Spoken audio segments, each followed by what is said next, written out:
Shalom and welcome to 2 Minutes of Torah. This year is entitled Sensitivity to Others, Kavod Briot in the Framework of Halacha.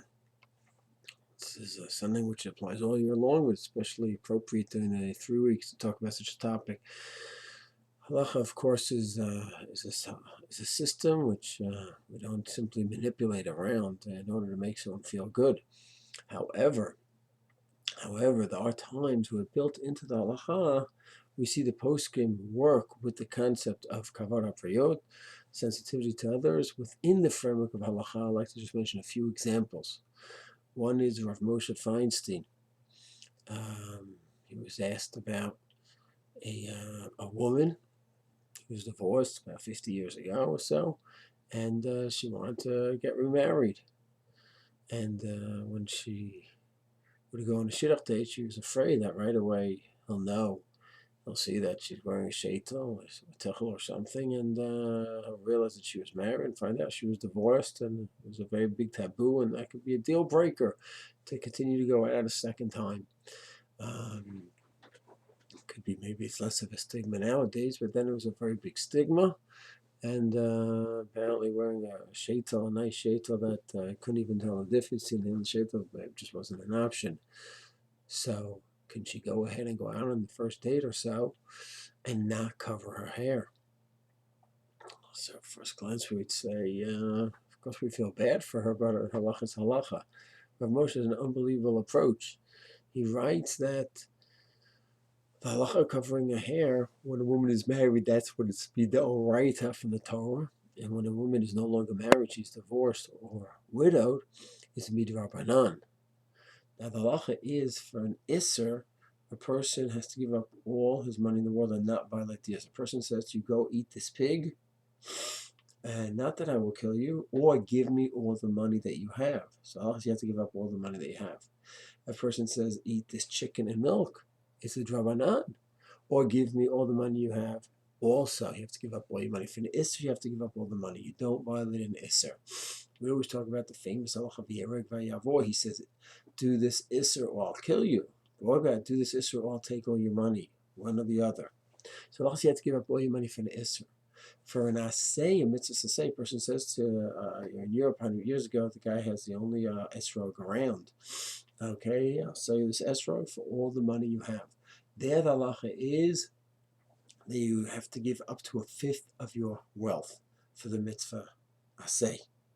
So Moshe has an unbelievable idea. He says that for those that say that the halacha of covering the hair is not an isser, that you cannot go out with your hair uncovered, but rather it's an asay to cover your hair. And he says there's different approaches within Rashi. What is the halacha? It's an asay or a lo tasay? And his leaning is, according to Rashi, it's an asay. So listen to how Rav Moshe works. He says if you say it's an asay, so then you talk about an asay drabanan for a divorced woman to cover the hair. And if it's really possible that she could lose her shidduch over this, so you talk about an asay drabanan of covering the hair in the face of what? Of a hefset gadol. It's worth more than 1/5. It's a whole future. So Moshe actually says if the mitzias, the facts really are that way, that she may not be able to continue with the shidduch, because once he sees her divorced, there'll be a stigma. She's allowed to go out without her hair uncovered, and of course, after 1 or 2, 3 times, maybe she's going to tell him the facts, and then she'll have to cover it again because the exemption doesn't apply anymore. But she'd be able to do that. Rav Moshe has a similar approach to a woman who's widowed and at work.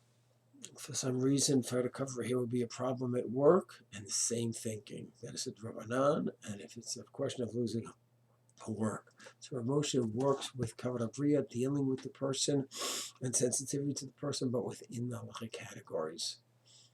And another interesting case comes up is work in the 3 weeks.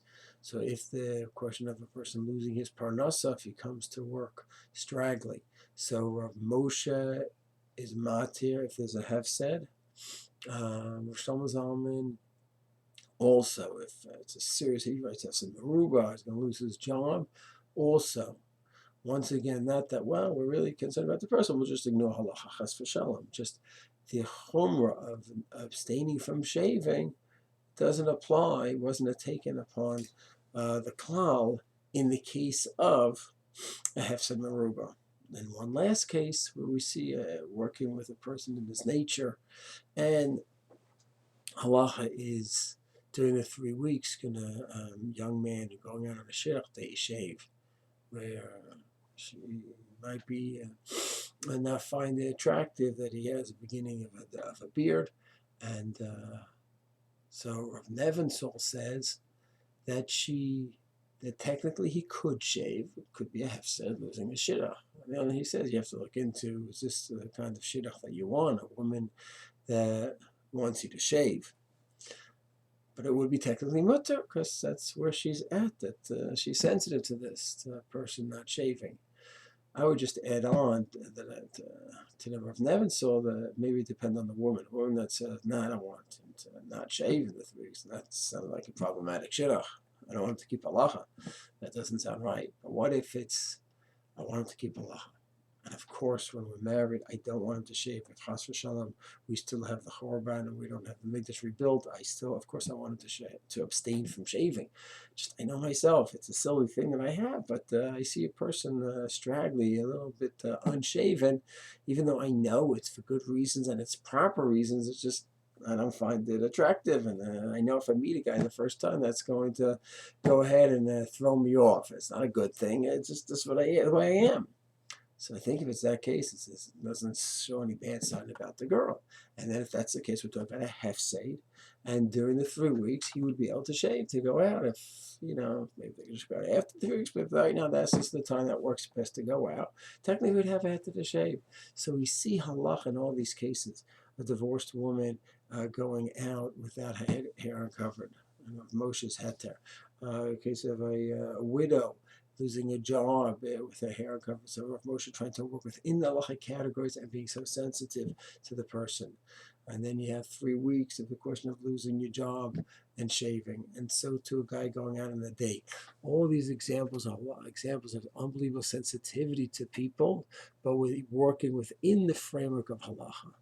It's Hashem, we should always have that sensitivity in all areas of bain l'havero, but of course always within the framework of halacha. And Yitzhak Hashem should bring us a gula shlema shalom.